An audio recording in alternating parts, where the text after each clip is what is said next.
LLB Audiobook presents The Picture of Dorian Gray by Oscar Wilde. Chapter 3. One afternoon, a month later, Dorian Gray was reclining in a luxurious armchair in the little library of Lord Henry's house in Curzon Street. It was, in its way, a very charming room, with its high-paneled wainscoting of olive-stained oak, its cream-colored frieze and ceiling of raised plasterwork, and its brick-dust felt carpet strewn with long-fringed silk Persian rugs. On a tiny satinwood table stood a statuette by Claude, and beside it lay a copy of Les Cent Nouvelles, bound for Margaret of Valois by Clovis Eve, and powdered with the gilt daisies that the Queen had selected for her device. Some large blue china jars, filled with parrot tulips, were ranged on the mantel shelf, and through the small leaded panes of the window streamed the apricot-colored light of a summer's day in London. Lord Henry had not come in yet. He was always late on principle, his principle being that punctuality is the thief of time.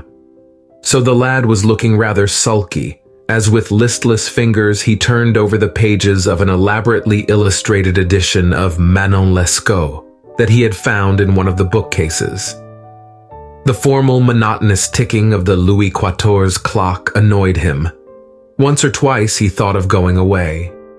At last he heard a light step outside and the door opened. "How late you are, Harry," he murmured. "I'm afraid it is not Harry, Mr. Gray," said a woman's voice. He glanced quickly round and rose to his feet. "I beg your pardon. I thought—" "You thought it was my husband. It is only his wife. You must let me introduce myself. I know you quite well by your photographs. I think my husband has got 27 of them." "Not 27, Lady Henry." "Well, 26 then. And I saw you with him the other night at the opera." She laughed nervously as she spoke, and watched him with her vague forget-me-not eyes. She was a curious woman, whose dresses always looked as if they had been designed in a rage and put on in a tempest.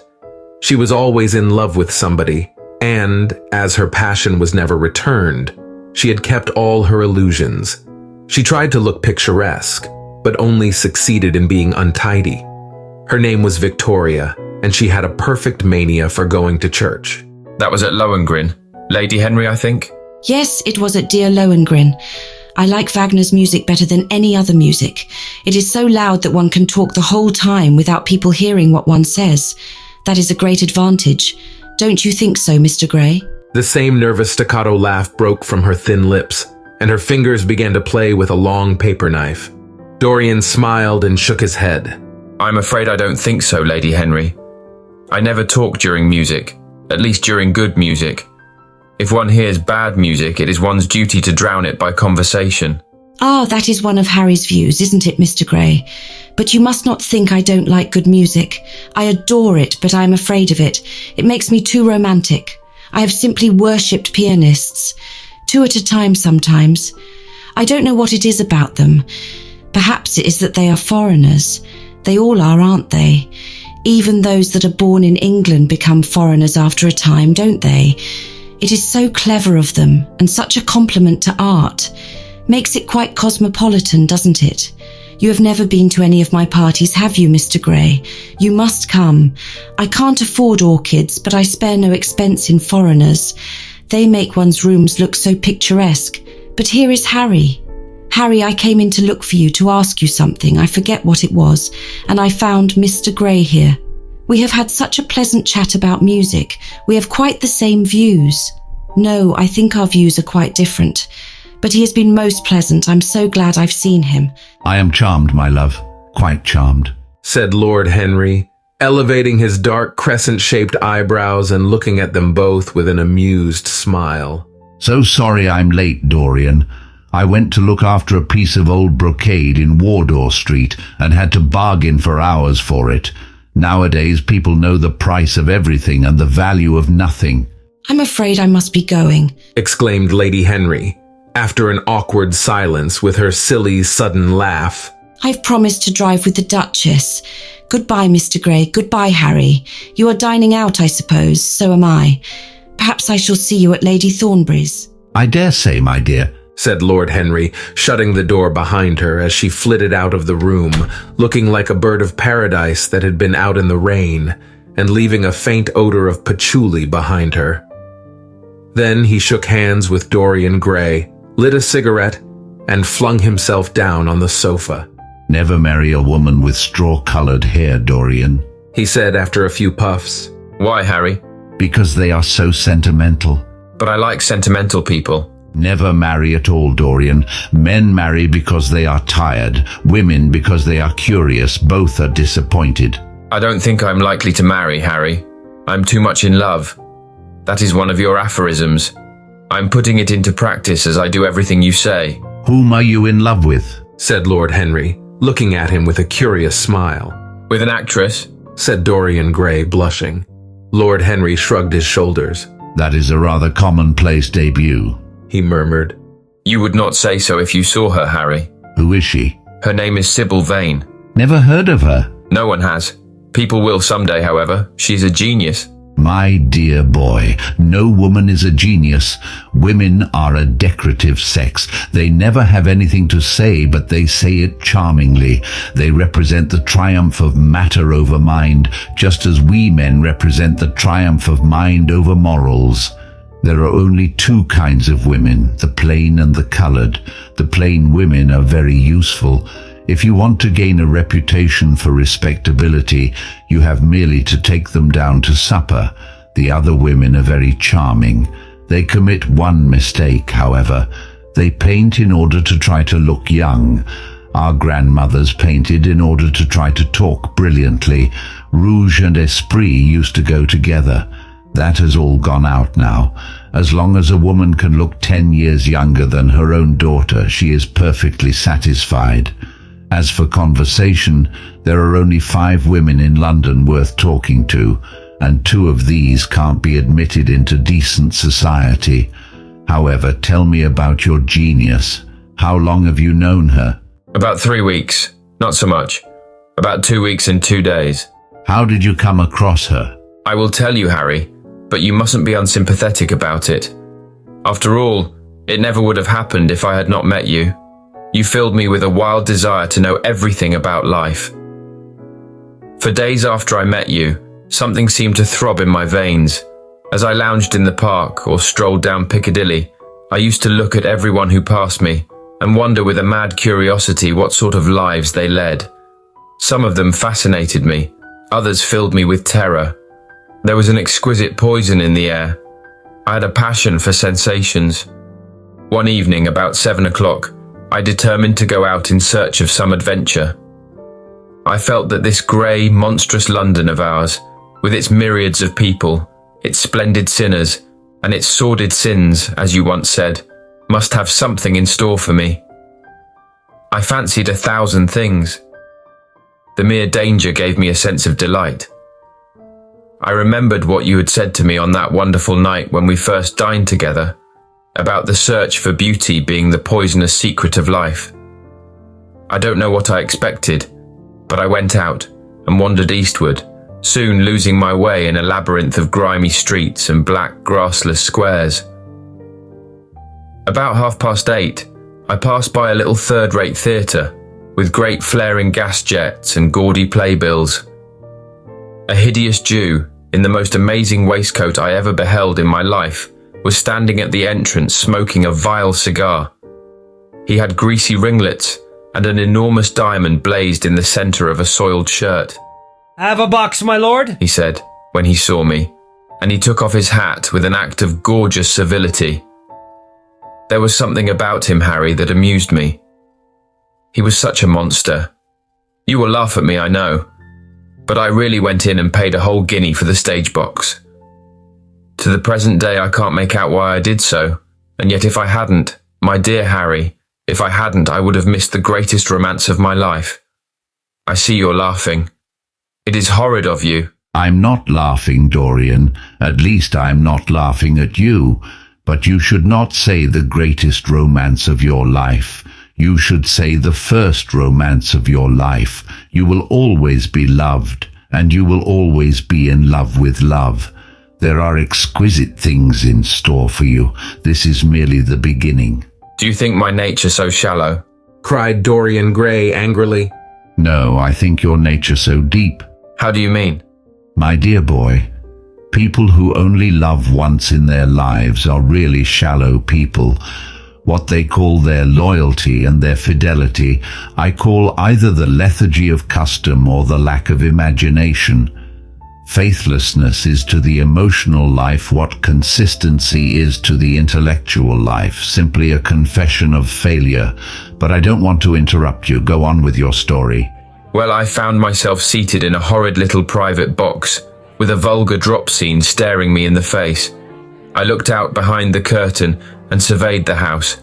It was a tawdry affair, all cupids and cornucopias, like a third-rate wedding cake. The gallery and pit were fairly full, but the 2 rows of dingy stalls were quite empty, and there was hardly a person in what I suppose they called the dress circle. Women went about with oranges and ginger beer, and there was a terrible consumption of nuts going on.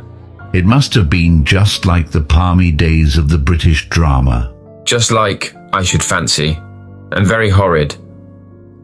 I began to wonder what on earth I should do when I caught sight of the playbill. What do you think the play was, Harry? I should think The Idiot Boy, or Dumb but Innocent. Our fathers used to like that sort of piece, I believe. The longer I live, Dorian, the more keenly I feel that whatever was good enough for our fathers is not good enough for us. In art, as in politics, les grands-pères ont toujours tort. This play was good enough for us, Harry. It was Romeo and Juliet. I must admit I was rather annoyed at the idea of seeing Shakespeare done in such a wretched hole of a place. Still, I felt interested in a sort of way. At any rate, I determined to wait for the first act. There was a dreadful orchestra, presided over by a young Jew who sat at a cracked piano that nearly drove me away, but at last the drop scene was drawn up, and the play began. Romeo was a stout elderly gentleman, with corked eyebrows, a husky tragedy voice, and a figure like a beer barrel. Mercutio was almost as bad. He was played by the low comedian, who had introduced gags of his own, and was on most familiar terms with the pit. They were as grotesque as the scenery, and that looked as if it had come out of a pantomime of 50 years ago. But Juliet, Harry, imagine a girl, hardly 17 years of age, with a little flower-like face, a small Greek head with plaited coils of dark brown hair, eyes that were violet wells of passion, lips that were like the petals of a rose. She was the loveliest thing I had ever seen in my life. You said to me once that pathos left you unmoved, but that beauty, mere beauty, could fill your eyes with tears. I tell you, Harry, I could hardly see this girl for the mist of tears that came across me. And her voice, I never heard such a voice.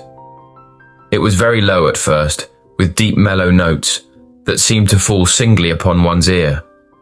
Then it became a little louder and sounded like a flute or a distant hautbois. In the garden scene it had all the tremulous ecstasy that one hears just before dawn when nightingales are singing.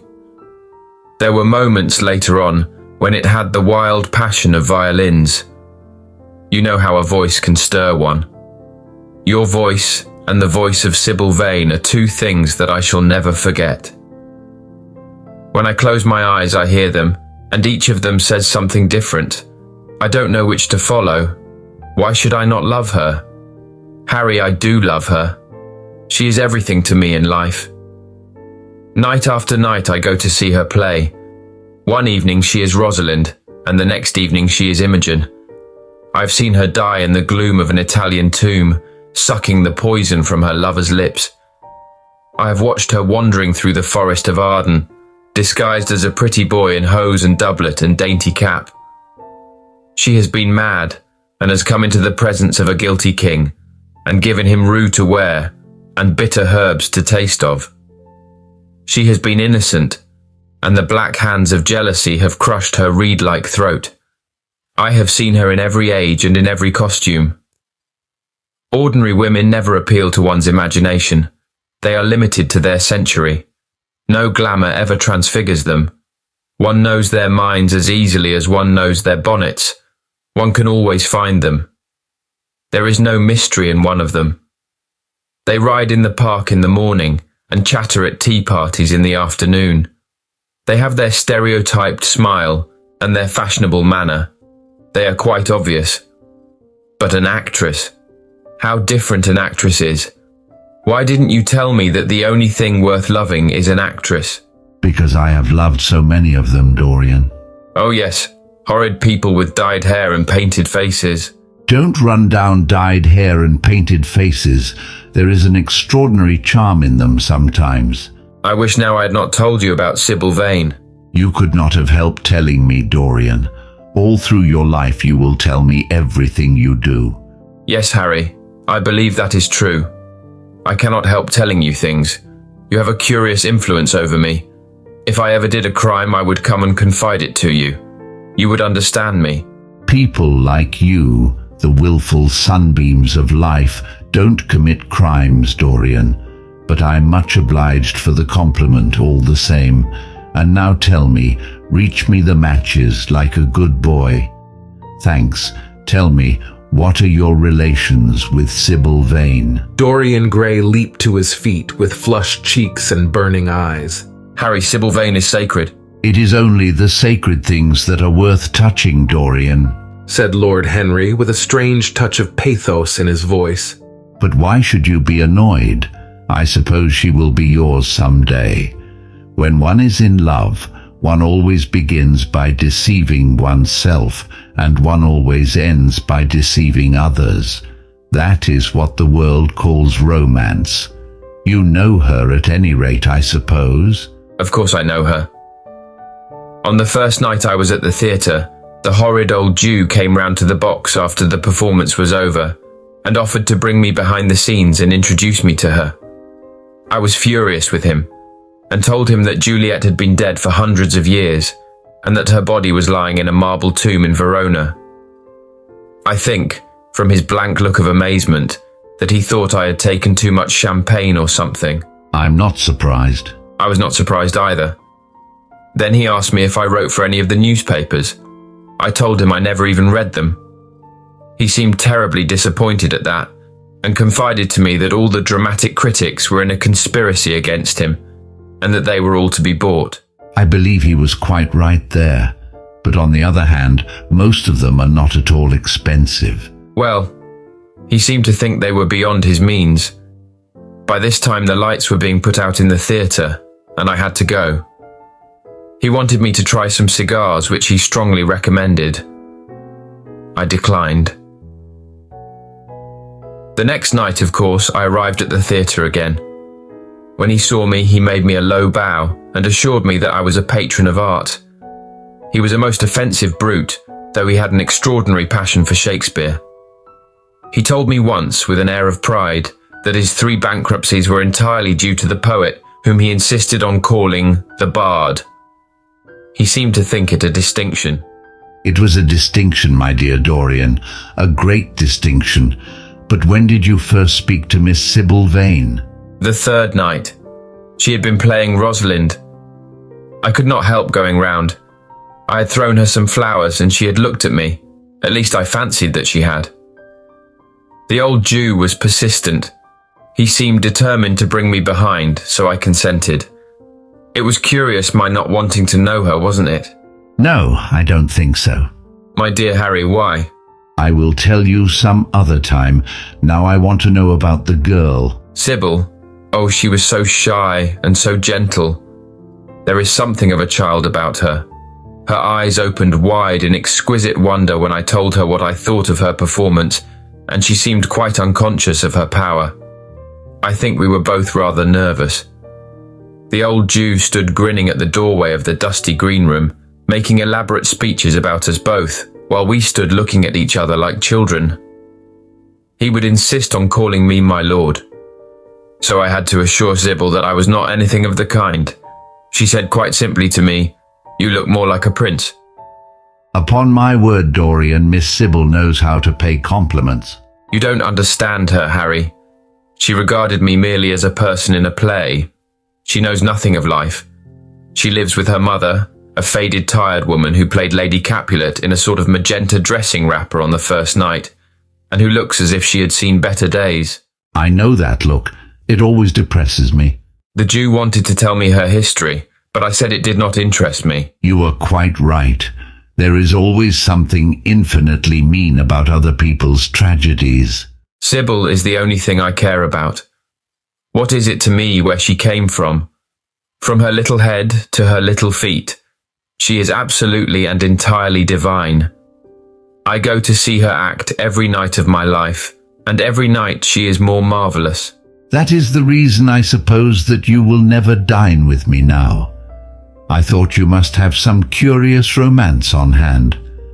You have, but it is not quite what I expected. My dear Harry, we either lunch or sup together every day, and I have been to the opera with you several times. You always come dreadfully late. Well, I can't help going to see Sybil play, even if it is only for an act. I get hungry for her presence, and when I think of the wonderful soul that is hidden away in that little ivory body, I am filled with awe. You can dine with me tonight, Dorian, can't you? He shook his head. Tonight she's Imogen, He answered. and tomorrow night she will be Juliet. When is she Sybil Vane? Never. I congratulate you. How horrid you are. She is all the great heroines of the world in one. She is more than an individual. You laugh, but I tell you she has genius. I love her, and I must make her love me. You, who know all the secrets of life, tell me how to charm Sybil Vane to love me. I want to make Romeo jealous. I want the dead lovers of the world to hear our laughter and grow sad. I want a breath of our passion to stir their dust into consciousness, to wake their ashes into pain. My God, Harry, how I worship her. He was walking up and down the room as he spoke. Hectic spots of red burned on his cheeks. He was terribly excited. Lord Henry watched him with a subtle sense of pleasure. How different he was now from the shy, frightened boy he had met in Basil Hallward's studio. His nature had developed like a flower, had borne blossoms of scarlet flame. Out of its secret hiding place had crept his soul, and desire had come to meet it on the way. And what do you propose to do? Said Lord Henry at last. I want you and Basil to come with me some night and see her act. I have not the slightest fear of the result. You won't be able to refuse to recognize her genius. Then we must get her out of the Jew's hands. She is bound to him for 3 years, at least for 2 years and 8 months from the present time. I will have to pay him something, of course. When all that is settled, I will take a West End theatre and bring her out properly. She will make the world as mad as she has made me. Impossible, my dear boy. Yes, she will. She has not merely art, consummate art instinct in her, but she has personality also. And you have often told me that it is personalities, not principles, that move the age. Well, what night shall we go? Let me see. Today is Tuesday. Let us fix tomorrow. She plays Juliet tomorrow. All right. The Bristol at 8 o'clock, and I will get Basil. Not 8, Harry, please. 6:30. We must be there before the curtain rises. You must see her in the first act, where she meets Romeo. 6:30. What an hour! It'll be like having a meat tea. However, just as you wish. Shall you see Basil between this and then, or shall I write to him? Dear Basil, I have not laid eyes on him for a week. It is rather horrid of me, as he has sent me my portrait in the most wonderful frame designed by himself, and though I am a little jealous of it for being a whole month younger than I am, I must admit that I delight in it. Perhaps you had better write to him. I don't want to see him alone. He says things that annoy me. Lord Henry smiled. He gives you good advice, I suppose. People are very fond of giving away what they need most themselves. You don't mean to say that Basil has got any passion or any romance in him? I don't know whether he has any passion, but he certainly has romance, said Lord Henry, with an amused look in his eyes. Has he never let you know that? Never. I must ask him about it. I'm rather surprised to hear it. He is the best of fellows, but he seems to me to be just a bit of a Philistine. Since I have known you, Harry, I have discovered that. Basil, my dear boy, puts everything that is charming in him into his work. The consequence is that he has nothing left for life but his prejudices, his principles, and his common sense. The only artists I have ever known who are personally delightful are bad artists. Good artists give everything to their art, and consequently are perfectly uninteresting in themselves. A great poet, a really great poet, is the most unpoetical of all creatures, but inferior poets are absolutely fascinating. The worse their rhymes are, the more picturesque they look. The mere fact of having published a book of second-rate sonnets makes a man quite irresistible. He lives the poetry that he cannot write. The others write the poetry that they dare not realize. I wonder, is that really so, Harry? Said Dorian Gray, putting some perfume on his handkerchief out of a large gold-topped bottle that stood on the table. It must be, if you say so. And now I must be off. Imogen is waiting for me. Don't forget about tomorrow. Goodbye. As he left the room, Lord Henry's heavy eyelids drooped, and he began to think. Certainly few people had ever interested him so much as Dorian Gray, and yet the lad's mad adoration of someone else caused him not the slightest pang of annoyance or jealousy. He was pleased by it. It made him a more interesting study. He had been always enthralled by the methods of science, but the ordinary subject matter of science had seemed to him trivial and of no import. And so he had begun by vivisecting himself, as he had ended by vivisecting others. Human life. That appeared to him the one thing worth investigating. There was nothing else of any value compared to it. It was true that as one watched life in its curious crucible of pain and pleasure, one could not wear over one's face a mask of glass, or keep the sulphurous fumes from troubling the brain and making the imagination turbid with monstrous fancies and misshapen dreams. There were poisons so subtle that to know their properties one had to sicken of them. There were maladies so strange that one had to pass through them if one sought to understand their nature. And yet, what a great reward one received. How wonderful the whole world became to one. To note the curious hard logic of passion and the emotional colored life of the intellect. To observe where they met and where they separated, at what point they became one, and at what point they were at discord. There was a delight in that. What matter what the cost was? One could never pay too high a price for any sensation. He was conscious, and the thought brought a gleam of pleasure into his brown agate eyes, that it was through certain words of his, musical words said with musical utterance, that Dorian Gray's soul had turned to this white girl and bowed in worship before her. To a large extent, the lad was his own creation. He had made him premature. That was something. Ordinary people waited till life disclosed to them its secrets, but to the few, to the elect, the mysteries of life were revealed before the veil was drawn away. Sometimes this was the effect of art, and chiefly of the art of literature, which dealt immediately with the passions and the intellect. But now and then, a complex personality took the place and assumed the office of art, was indeed in its way a real work of art, life having its elaborate masterpieces, just as poetry has, or sculpture, or painting. Yes, the lad was premature. He was gathering his harvest while it was yet spring. The pulse and passion of youth were in him, but he was becoming self-conscious. It was delightful to watch him. With his beautiful face and his beautiful soul, he was a thing to wonder at. It was no matter how it all ended or was destined to end. He was like one of those gracious figures in a pageant or a play, whose joys seem to be remote from one, but whose sorrows stir one's sense of beauty, and whose wounds are like red roses.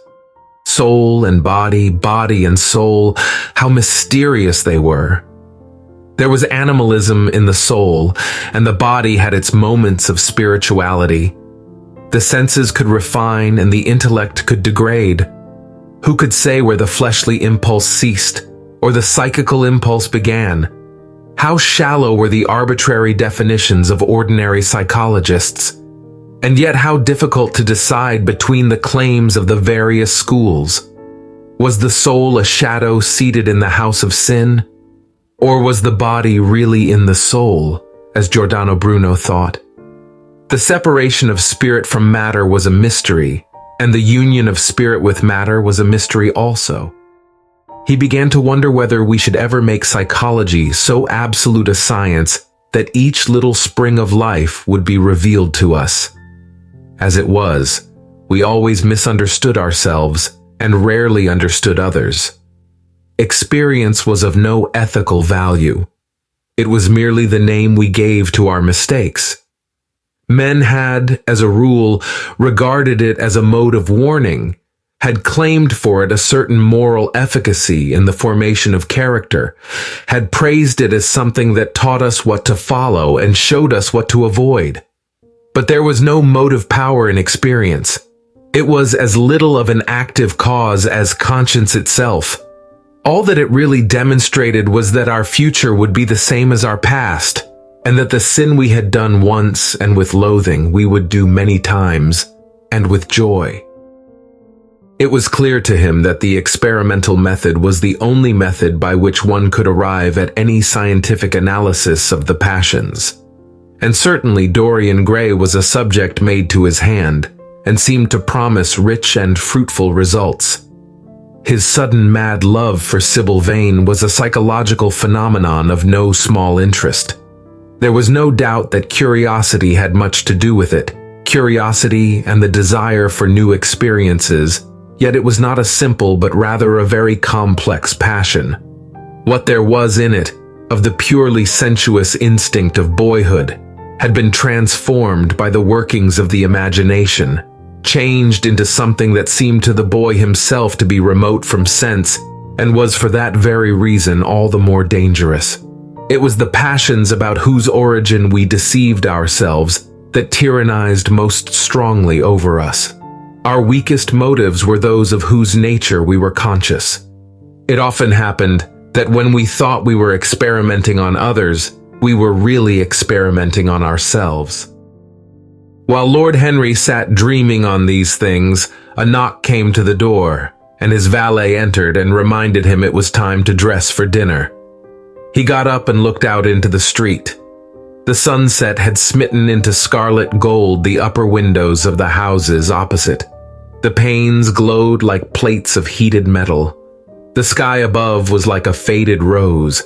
He thought of Dorian Gray's young, fiery-colored life and wondered how it was all going to end. When he arrived home about 12:30, he saw a telegram lying on the hall table. He opened it and found it was from Dorian. It was to tell him that he was engaged to be married to Sybil Vane.